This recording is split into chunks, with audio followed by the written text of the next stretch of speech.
Hey everybody, this is Z Tanoko. And I'm Richard Reeves.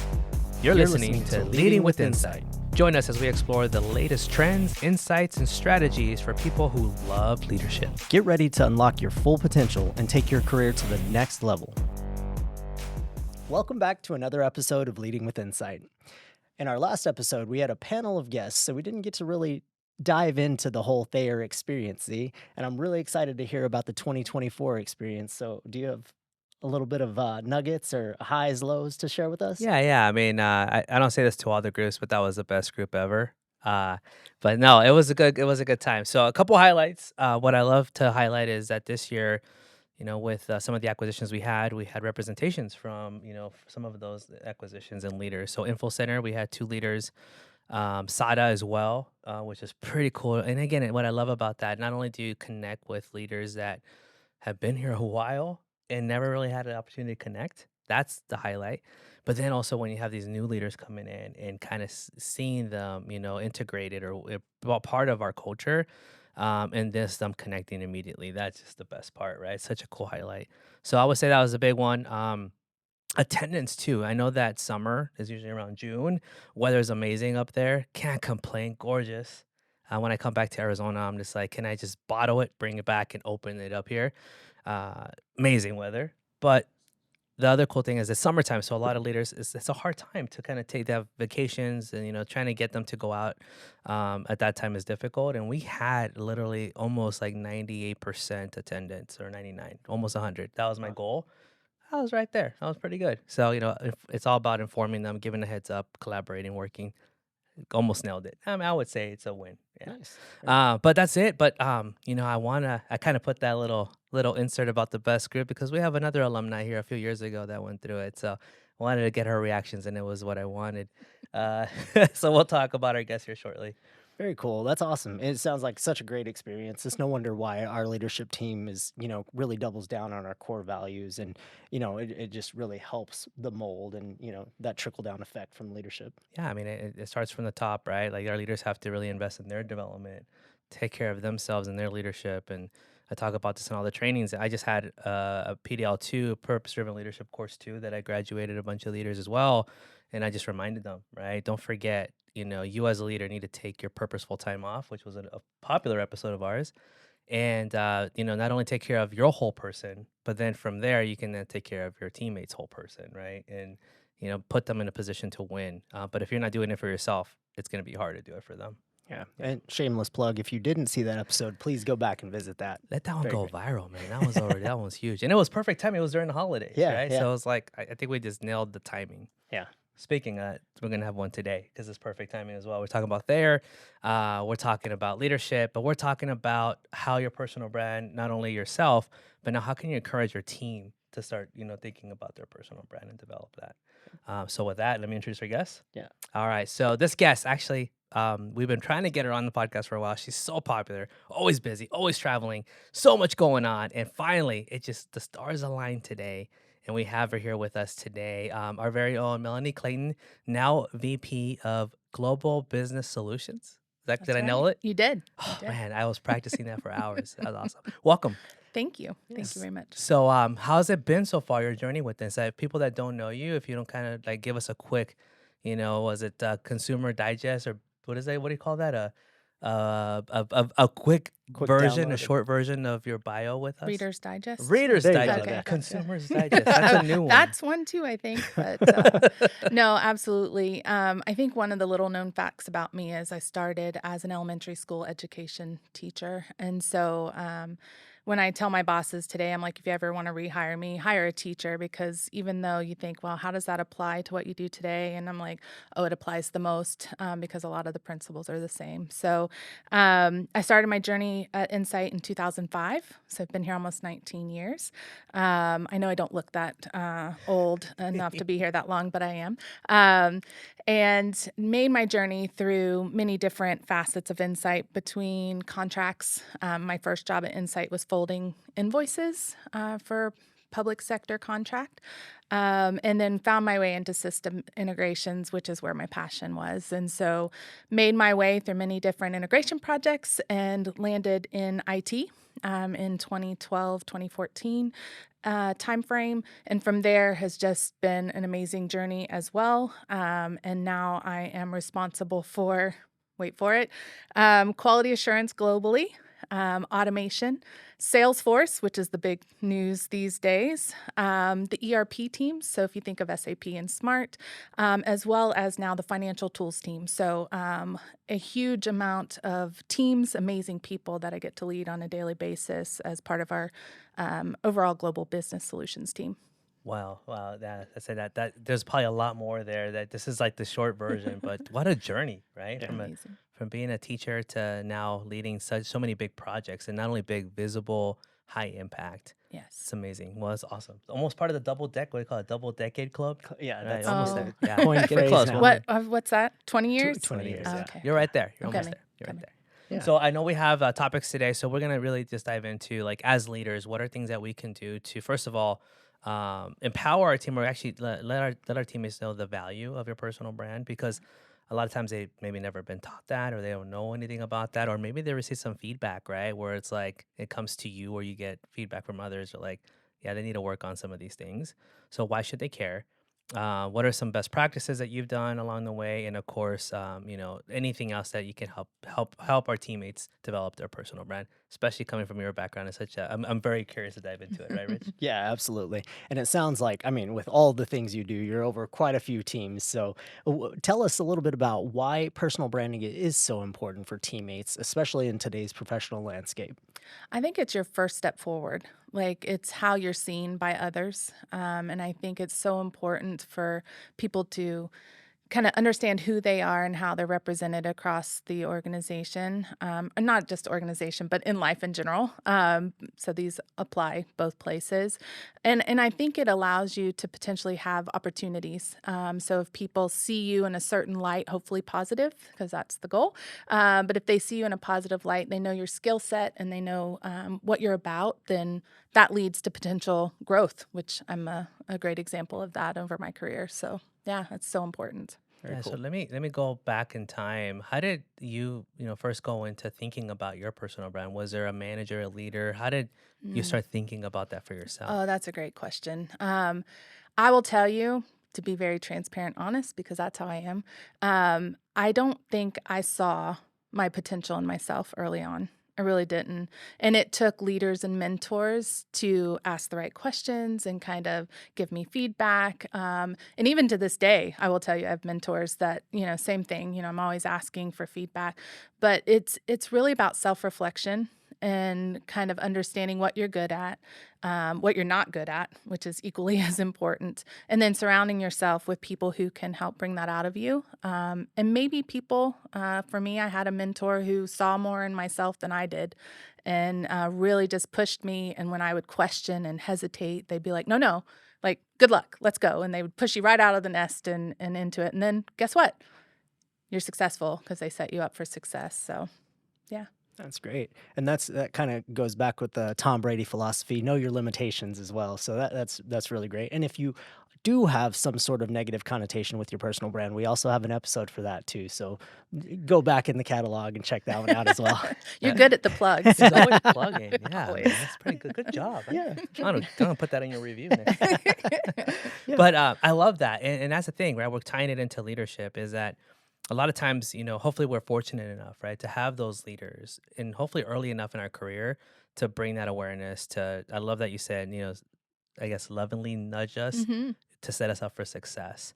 But what about those situations where, let's say you have a teammate who, I don't know if maybe you had this. Have you had a teammate in your team that reported up to you that hasn't had that kind of mentorship or guidance, that you sense it right away? They're just like maybe hesitant, or when you tell them, hey, you got this, or what have you, that maybe they still push back or have those, past experiences kind of hold them back. And how do you overcome that if you have those? Yeah, I have them all the time, actually. And I think as a leader, you absolutely are going to, but you have to catch it and see.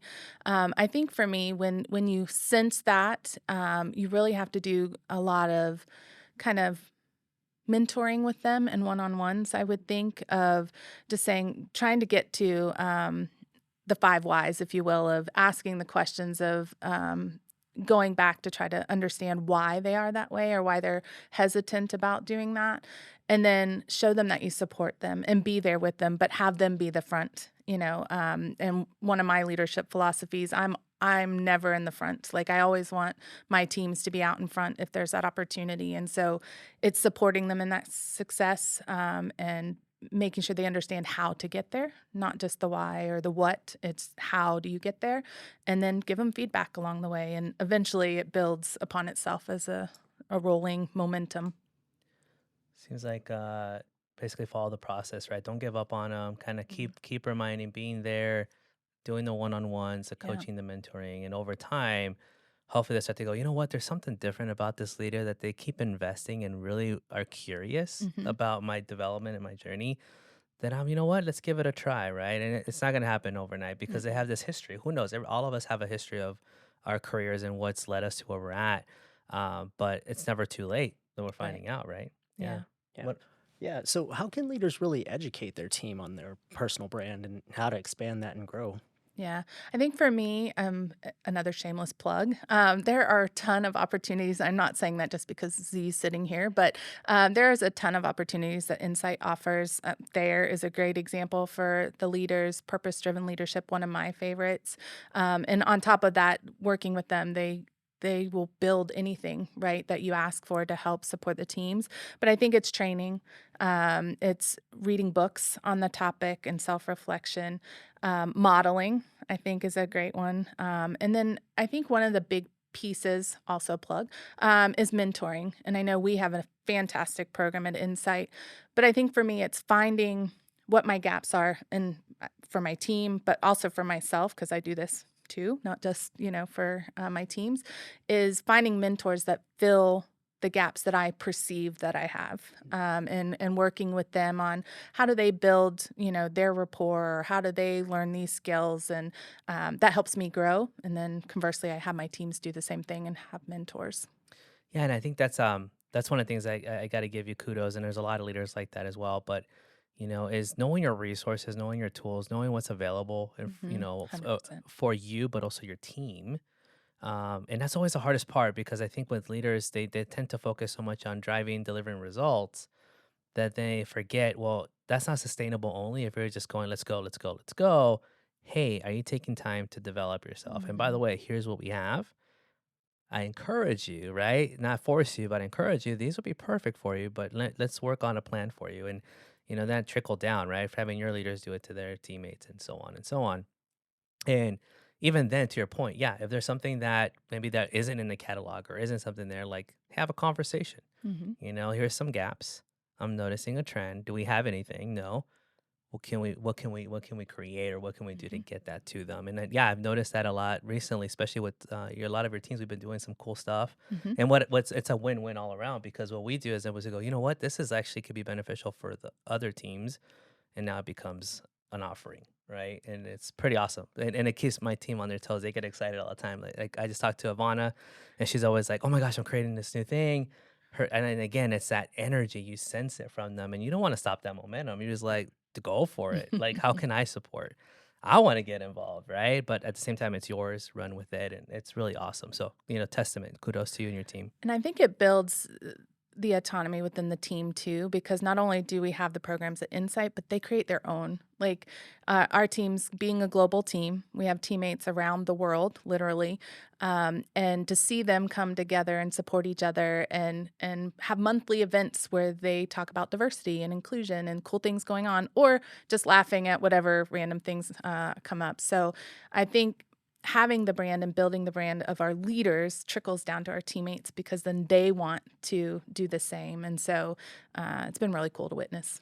Yeah, that's amazing, and it helps out everybody, right? When you start from the top and it trickles down, it's that trickle down effect that we spoke about at the beginning, where it just creates that good team culture, and then it just flows. Everything Hmm. flows. It seems like synchronous almost, throughout Yeah. the teams. Yeah. And what even tying back now, let's go back to the Thayer, right? What's really cool is that, I mean, this is like what, almost a week worth of content, right? You're taking out of your day to day which sometimes you hear leaders saying, I just don't have time. I don't have time to develop myself. I can't take this time off. Which again, that's a sign that you do need it, right? Mhm. Like, to put on those brakes a little bit, like this is not this is a clear sign that this is what you need. So talk about your experience. How was that for you? It's been a few years. Like, was it what first of all, when you got the invitation and you're like, hey, it's gonna be a week, you're gonna be, New York, West Point. Like what was your initial reaction with that opportunity and what was your experience like when you did it? I was all in because I had heard other people talk about it, and I love Thayer. I love leadership. I love learning new tools to be able to employ with the teams. I'm all about the competition as well, and so Z saying this was the best group, beg to differ, but that's okay. We can let them have their moment. But it was probably life changing for me, I will say, and I don't use that as just a cliche term because it truly is in everything that I do. And I do take time to level my own skills, but also require my team to take time to do that during work hours, not additionally to that. And so giving them space to do that too. But specifically for Thayer, I loved the tools that they gave you. I don't use them all. I think it's impossible to use them all every single time, every single day. But one of the key ones, and I think we renamed it recently, but was the completed staff work. Mhm. And I think it's now, Before action review. yeah. And to me, that one is one of my favorites. And I've used it for my leadership, going up to my leaders, but also have my leaders do it for me, is allows them to be autonomous and drive that ability to think through what they're trying to accomplish, what possible outcomes could they have, what solutions do they have, and they come and say, "Here's what I recommend," and 9 times out of 10, it's cool, and it just speeds up the process and allows them to do what they need to do more Yeah. quickly. It allows them to be more intentional, right? Yeah. Like be problem solvers instead of pointing out problems. Yes. This doesn't work. This sucks. This is Oh inefficient. my You're like, gosh. okay, but what can we do? Do you have Right. any ideas? Right? Yes. What do you recommend? Right? I And that's love where that. it's that process. And it's really cool to have those processes. Mhm. Yeah. So it's a popular tool. You're Yeah. not a lot of our leaders are loving that tool, Yeah. but it's the ones that are, maybe like to your point, maybe haven't done it or maybe they've seen it, but they're just like doing their day to day. Just give it a give it a try. You'll be Right. surprised if you start building that culture within your team. Mhm. You'll see those returns I imagine like you have. 100%. 100%. Speaking of tools, there's a lot of tools that we discuss on the previous podcast, but one that's come up is storytelling. How can storytelling, really turn the dial for personal brands? How can it really impact Yeah. and, grow that personal brand? I think for me, it's you were able to relate to somebody. So if you put it in context of a story or somebody that you've experienced this, I think people, by nature, humans relate better to stories. And so I think for me, explaining to my teams when we've had a challenge, how you handled it, or my favorite when I talk about mentorship is finding people not necessarily of like mind. You have to have like core values. I think in order to have a mentorship, having core values the same are important, but you don't want somebody that's of same mind because you want to learn. Hmm. And they have different viewpoints. And so building that into the storyline of how to get there, how to achieve things, I think is really important and allows teams to grasp on and understand what you're trying to convey. Yeah, it's such a great call out to your point, like mentorship. I mean, even just in general, Hmm. networking and all that, we tend to gravitate with people that are similar, like have similar backgrounds, experiences. That's the easy part. But we're Hmm. finding out, like in leadership and even your personal brand, get out of your comfort zone, get out of the easy track, and make the harder right, right. And if they are going back to the cadet prayer, they talk about that, Hmm. right?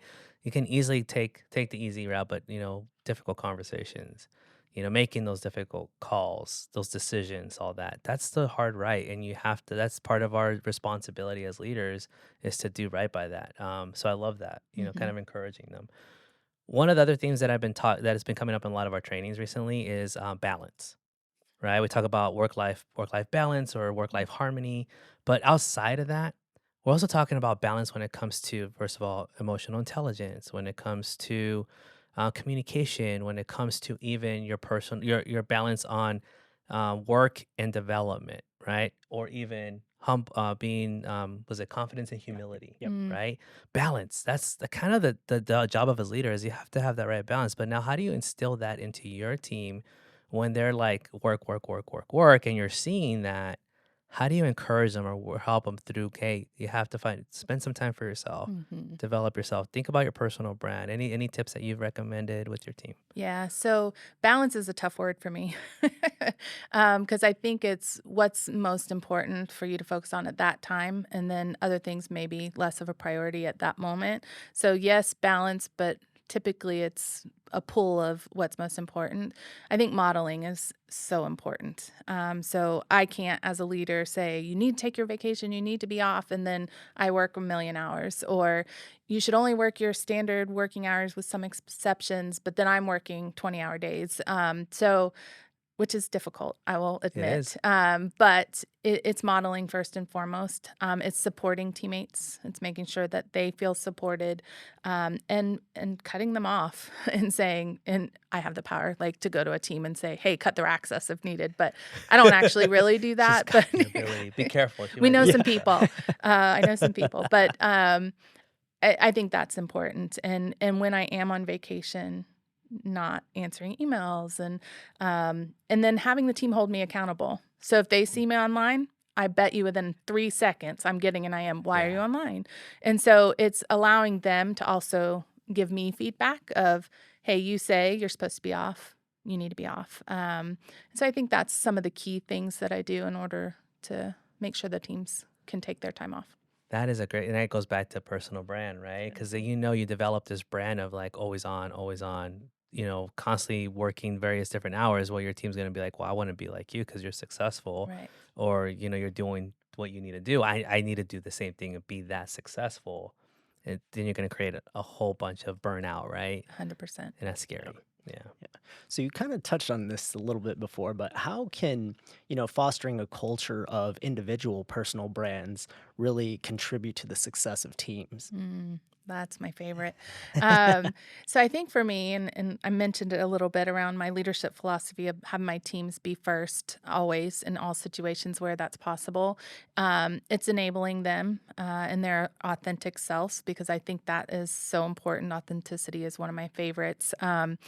And putting them in forums that they can raise their brand and be seen Mm, and for their skill set. So it's not always me. mm, I know you were like, oh, Melanie's a celebrity. No, actually, my team's the celebrity Yeah. because they're rock stars. They are. But it's allowing them to be in the forums that allow their brand to be seen. Because I think one of the most important things to me is you want people to say your name when you're not in the room.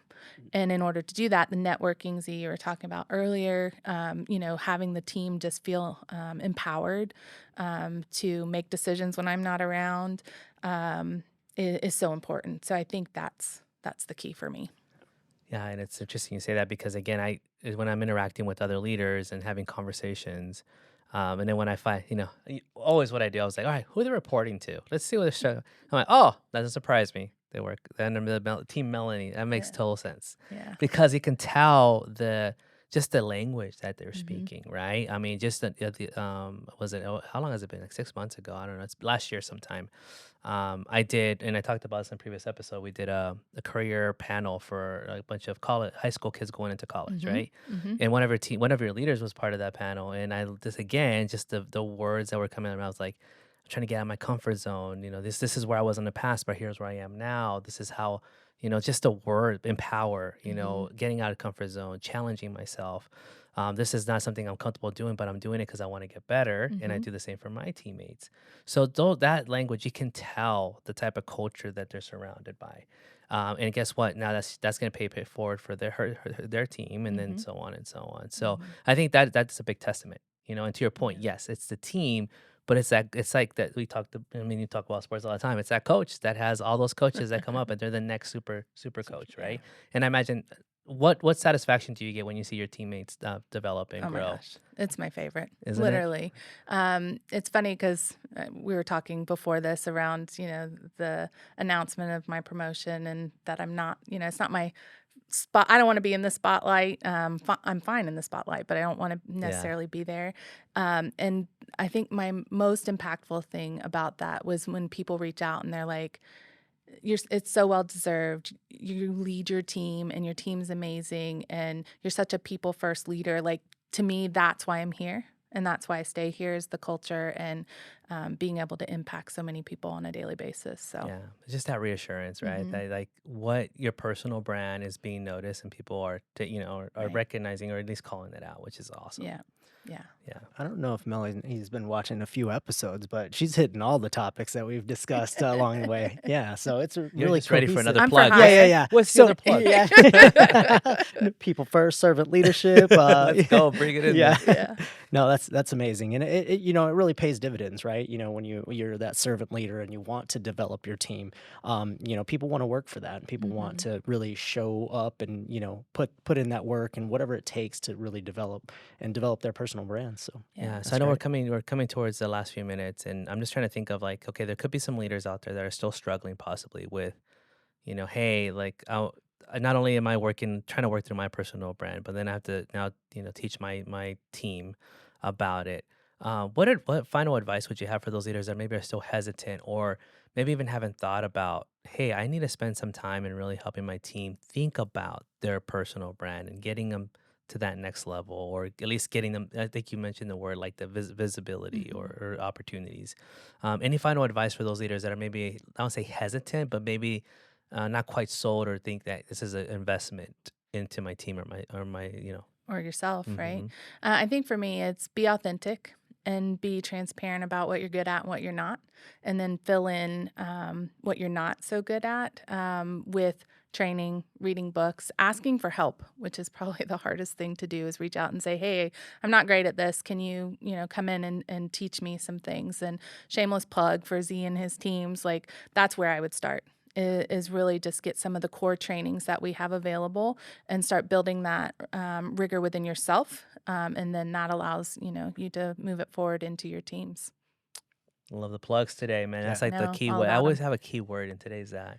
But just to add to that, again, this is open up to outside of, insight, right? Mhm. There could be some listeners listening right now going, my organization doesn't have as many resources because it Mm, actually it is like that. There's some that don't have as much resources, or maybe they outsource it, which costs more money. right. The list goes on. My plug for that is like if you see yourself in that, but you have a passion for it. Maybe you're an ex teacher, right? Or Hmm. you're an educator. You love this. Start with something, right? Start internal. Start with your team. Raise your hand and be like, hey, next team meeting, I like to share something that I've learned that could be helpful for the team. Or I read a book, Hmm. right? That I like to share some of the highlights and benefits that it's helped me that I like to pay forward. I say start there, and that actually will help your personal brand. And then start once they finally, they have an opportunity and say, hey, we would like a role or create a role around development or Hmm. training. Guess what? This teammate or this person has been a rock star, always Yeah. doing this, like we could always call like a stretch assignment or a passion project of theirs. They will be great for this role, right? And that's where it starts. Like you may not see the results right away, and the reason why is because I'm kind of telling from my story too. Like I've always saw that opportunity, and then just start finding your own, creating it for yourself, letting people know what you're strong in, your strengths, Hmm. and leaning into it. And you'll be surprised, right? And you'll be surprised how quickly. What's that thing we talk about in Fierce? It's gradually but suddenly. Gradually, you're putting in the work. Gradually, you're doing that. But before you know it, you're going to look back and be like, how did I get in this role? How am I sitting in this podcast, right? How are we sitting here today? It's like, well, it's all that gradually, but suddenly Yeah. it's like now flooding in, and you're just like, this is amazing. And So, get uncomfortable with being, Get comfortable with comfortable get with comfortable with being uncomfortable. uncomfortable. Yeah. Yeah. Because that's where the growth is. it is. You Hmm. got to lean in. You got to Yeah. like stop, stop holding back. Just go for it. Hmm. Another theme. And we're going to invite Melanie back for a couple of next episodes because she's great at the plugs. I don't have to do it anymore. But I know, no. right? She's going to take your job. Yeah, yeah. No, but in all seriousness, thank you so much Yeah. for joining us today. It's been a pleasure. And for all of you listening, thank you so much for joining us today. Remember to hit the like button, subscribe, and also you can get all of our content as soon as it releases. Until next time, folks, keep leading with insight.